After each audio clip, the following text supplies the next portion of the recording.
नमस्कार दोस्तों, मैं राज पांडे। आप देख रहे हैं आरसीएन टुडे। आप सभी का आरसीएन न्यूज़ टुडे चैनल पर हार्दिक स्वागत है।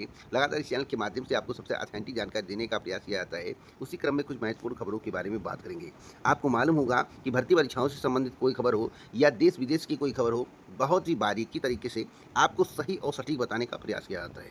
तो सभी खबर को शुरू करने से पहले, आपको बताने से पहले इस वीडियो को लाइक शेयर कर दें। अगर आप आरआरबी ग्रुप डी भर्ती परीक्षा की तैयारी कर रहे हैं और अच्छे प्लेटफॉर्म की तलाश में हैं, तो आइए उस प्लेटफॉर्म के बारे में बता दें जिससे आप तैयारी करके अपनी तैयारी को बहुत ही बेहतर कर सकते हैं। रेलवे ग्रुप डी भर्ती परीक्षा की तिथि घोषित हो चुकी है और अपनी तैयारी को बहुत ही बेहतर करना चाहते हैं तो एक ऐसे प्लेटफॉर्म के बारे में बता रहा हूं जो भारत का नंबर 1 का प्लेटफॉर्म है। और इस प्लेटफॉर्म के माध्यम से तैयारी करने पर आपकी तैयारी बहुत ही बेहतर हो जाती है और आपके सिलेक्शन के चांस बढ़ जाते हैं।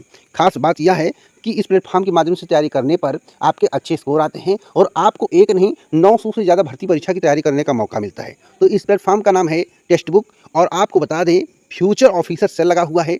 571 रुपये में टेक्स्ट बुक पास प्रो आपको मिल जाएगा, जिससे आप 1 साल तैयारी कर पाएंगे। और yearly text book pass pro max मिलेगा आपको 703 रुपये में। अगर आप आरसीएन कूपन कोड का यूज कर देंगे तो आपको 12% का एक्स्ट्रा डिस्काउंट मिल जाएगा। आरआरबी ग्रुप डी एग्जाम्स की तैयारी करने वाले समस्त प्रतियोगी छात्रों के लिए बहुत ही अच्छा अवसर है। टेक्स्ट बुक के द्वारा आपकी बेहतर तैयारी के लिए RRB group D mock test series 2024-25 तैयार किया गया है। आप अपनी स्क्रीन पर देख सकते हैं कुल 1040 टोटल टेस्ट आपको देखने को मिलेगा। 4 फ्री टेस्ट देखने को मिलेगा। 1848 के यूज़र्स हैं। हिंदी इंग्लिश दोनों फॉर्म में आपको देखने को मिलेगा। आप हिंदी में तैयारी करना चाहते हैं हिंदी में करिए, इंग्लिश में तैयारी करना चाहते हैं इंग्लिश में करिए।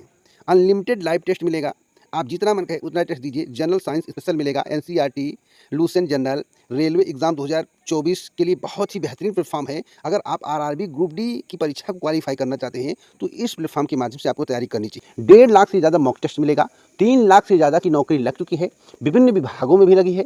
तो आप इस प्लेटफॉर्म के माध्यम से तैयारी करके रेलवे की ग्रुप डी परीक्षा को क्वालिफाई कर सकते हैं। रेलवे की कोई भी परीक्षा उससे क्वालिफाई कर सकते हैं। तो आपको इसे ज्वाइन करना है तो डिस्क्रिप्शन बॉक्स में जाइए, वहाँ से आप इसे ज्वाइन कर सकते हैं। देर मत करिए। उस प्लेटफॉर्म के बारे में आपको जानकारी मिल गया होगा। अब आज की बड़ी खबरों के बारे में बात करेंगे। पहली बड़ी खबर है राजस्व कर्मियों की बंपर भर्ती को लेकर। 3,303 नए पद सृजित किए गए हैं। बहाली शीघ्र की जाएगी, ऐसा बिहार के मुख्यमंत्री नीतीश कुमार का कहना है। 11,775 हो गई है, यानी कि पदों की संख्या अब कुल मिलाकर 11,775 हो गई है। मंगलवार को मुख्यमंत्री नीतीश कुमार की अध्यक्षता में हुई राज्य मंत्रिपरिषद की बैठक में इस प्रस्ताव को स्वीकृति दी गई है। बैठक में कुल 26 प्रस्तावों को मंजूरी मिली है। राजस्व कर्मचारियों की 8,472 पद सृजित थे, लेकिन इसे बढ़ाकर जो है 11,775 कर दिया गया है और एक बड़ी वैकेंसी आपको देखने को मिलेगी चुनाव के बाद। अब मैं बात करता हूं उत्तर प्रदेश पीईटी परीक्षा को लेकर। यूपीएससी के माध्यम से यह परीक्षा आयोजित की गई थी और इस परीक्षा में 19,41,000 अभ्यर्थी शामिल हुए। 25.31 मतलब एक प्रकार से मानकर चलिए कि पिछली की तुलना में काफ़ी अधिक अभ्यर्थी इस परीक्षा में शामिल हुए हैं। 25.31 यानी कि 25,31,000 कुछ अभ्यर्थियों ने आवेदन किया था और 19,41,000 कुछ अभ्यर्थियों में परीक्षा में प्रतिभा किया और बहुत दूर सेंटर होने के बावजूद इतने अभ्यर्थी परीक्षा में शामिल हुए। तो सरकार का बिजनेस कितना हुआ आप देखिए। रोडवेज का कमाई कितना हुआ, रेलवे का कमाई कितना हुआ। 19 लाख मल्टीप्लाई 500 केवल कर दीजिए। मैं तो 1,000 की बातें नहीं कर रहा हूँ, तब भी देखिए कितना हुआ। वैसे प्रति व्यक्ति की जो खर्च है लगभग 1,000 से कम नहीं हुआ, ज़्यादा हुआ होगा जरूर, जिसका दूर सेंटर गया था। अब उत्तर कुंजी जारी की गई है भैया। उत्तर कुंजी जब जारी की गई है उत्तर प्रदेश अधीनस्थ सेवा चयन आयोग के द्वारा, तो जो अंतिम उत्तर कुंजी मंगलवार को जारी कर दी गई है, इसे आयोग की वेबसाइट पर 15 सितंबर तक देखा जा सकेगा। आयोग के परीक्षा नियंत्रक जो है जायसवाल ने इसकी सूचना दी है। इसके मुताबिक जो है चारों पालियों की अलग अलग उत्तर कुंजी अपलोड की गई है। 6-7 सितंबर को इसकी परीक्षा हुई थी, सभी को पता है। 1,479 केंद्र थे। अब बताइए नंबर बढ़ेंगे या घटेंगे, कमेंट बॉक्स में बताइए। नंबर बढ़ेंगे या घटेंगे और आपने कितना नंबर किया है, आपके कितने नंबर सही होने वाले, कमेंट बॉक्स में जरूर बताएं। क्योंकि नॉर्मलाइजेशन में नंबर 3 से 5 नंबर तक घट सकते हैं।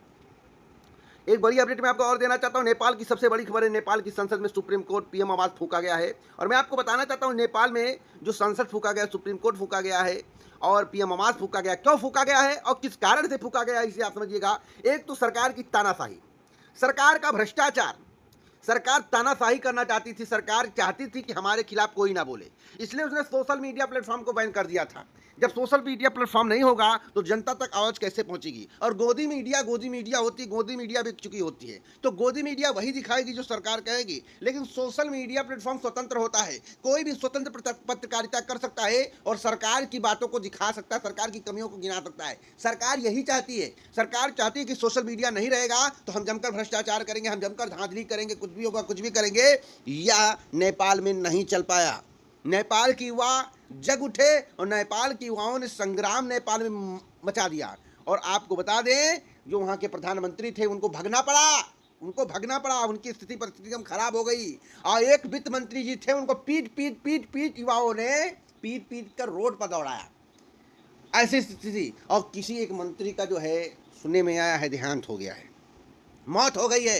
तो आप बताइए कि भ्रष्टाचार के खिलाफ युवाओं ने आवाज़ उठाया, सोशल मीडिया बैन के खिलाफ आवाज़ उठाया, तो क्या जो प्रदर्शनकारी थे जिन्होंने प्रदर्शन किया वह सही किया या गलत किया? कमेंट बॉक्स में जरूर बताइएगा। एक बड़ी अपडेट मैं आपको और देना चाहता हूं, आरआरबी ग्रुप डी परीक्षा को लेकर। आरआरबी ग्रुप डी परीक्षा की तैयारी कर रहे हैं तो आपके लिए गुड न्यूज़ है। रेलवे भर्ती बोर्ड ने 2024 के तहत लेवल 1 पदों की भर्ती के लिए कंप्यूटर आधारित परीक्षा की अस्थायी शेड्यूल जारी कर दिया। अस्थायी जारी किया गया, स्थायी नहीं। ऐसा नहीं कि जो 17 तारीख बता दिया, 17 नवंबर 2025 बता दिया गया तो उसी दिन परीक्षा होगी। तिथि में आवश्यकता अनुसार परिवर्तन किया जा सकता है और दिसंबर 2025 के अंत तक इसका आयोजन किया जाएगा। लेवल 1 में ट्रैक मेंटेनर जो है और गैंगमैन, खलासी, पोर्टर, हेल्पर, पॉइंट्समैन आज पद शामिल हैं। 32,438 पदों की यह परीक्षा होनी है और आपको अच्छे प्लेटफॉर्म के माध्यम से तैयारी करनी चाहिए, क्योंकि 100 नंबर की परीक्षा में सामान्य विज्ञान, गणित, सामान्य बुद्धि, तर्क, समान जागरूकता और करंट अफेयर जैसे प्रश्न होंगे जो आपके लिए बहुत महत्वपूर्ण होंगे। इसलिए आप सभी मेहनत से तैयारी करिए और इस परीक्षा को क्वालिफाई करिए। एक बड़ी अपडेट मैं आपको और देना चाहता हूँ, एडेड कॉलेजों की टीजीटी भर्ती में जीव विज्ञान फिर शामिल कर लिया गया है। अब तक की सबसे बड़ी खबर मैं आपको बता रहा हूँ, प्रदेश के 4,512 सहायता प्राप्त माध्यमिक विद्यालयों प्रशिक्षित स्नातक टीजीटी भर्ती में जीव विज्ञान विषय को फिर से शामिल कर लिया गया है। इसी के साथ जंतु विज्ञान और वनस्पति विज्ञान से स्नातक व बीएड करने वालों को टीजीटी भर्ती में मौका मिल गया है और पोस्ट ग्रेजुएट टीचर भूगोल की आर्ता में संशोधन करते हुए बीएड के साथ भूगोल में परा स्नातक डिग्री अनिवार्य कर दिया गया है। तो अब तक की सबसे बड़ी खबर है, विशेष सचिव ने शिक्षक भर्ती संशोधन आर्ता जारी कर दी है। एक बड़ी अपडेट मैं आपको और देना चाहता हूं, अब तक की सबसे बड़ी खबर जिसके संबंध में आपको जानकारी होना आवश्यक है। ये भर्ती को लेकर उत्तर प्रदेश लोक सेवा आयोग की सबसे बड़ी खबर है, 205 की दावेदारी निरस्त कर दी गई है। अभ्यर्थी निरस्तीकरण के विरुद्ध में 15 सितंबर तक अपील करने का मौका दिया गया है, तो आप अपील कर सकते हैं। आयोग ने एक अभ्यर्थी की दावेदारी इसलिए निरस्त कर दी है क्योंकि उसने आयोग को मुख्य परीक्षा का आवेदन पत्र, शैक्षिक अभिलेख न भेजकर लिफाफे में केवल पता पर्ची प्रेषित कर दी थी, इसलिए उसने निरस्त कर दिया, आयोग ने निरस्त कर दिया। एक बड़ी अपडेट मैं आपको और देना चाहता हूँ, राधा कृष्णन नए उपराष्ट्रपति होंगे भारत के। विपक्षी खेमे में बड़ी सेध, 152 मतों से जीत, और सभी को पता था कि एनडीए की जीत होगी क्योंकि सीटें अधिक थी।